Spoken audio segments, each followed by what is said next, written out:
Hi! இன்னைக்கு என்ன கத்திரிக்காய் குழம்பு எப்படி வைக்கிறதுன்னு பார்க்கலாமா? ஃபர்ஸ்ட் அதுக்கு தேவையான பொருள்லாம் என்னென்னன்னு பார்த்துக்கோங்க. இங்கே ஸ்க்ரீனில் தெரியும். ஒரு கடாய் வச்சு எண்ணெய் ஊற்றி பூண்டு, வெங்காயம், கருவேப்பிலை,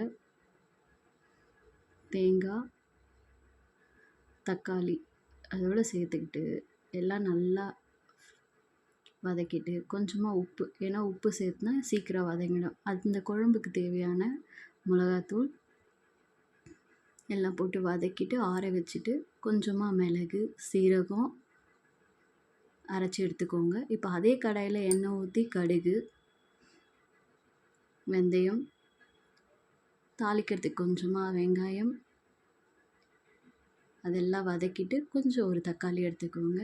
அதோடு கத்திரிக்காயும் சேர்த்து நல்லா வதக்கிட்டு கொஞ்சம் கலர் சேஞ்ச் ஆன உடனே நம்ம அரைச்சி வச்ச பேஸ்ட் அதில் போட்டுக்கிட்டு நல்லா வதக்கிக்கோங்க. நான் மஞ்சத்தூள் போட மறந்துட்டேன், நீங்கள் போட்டுக்கோங்க.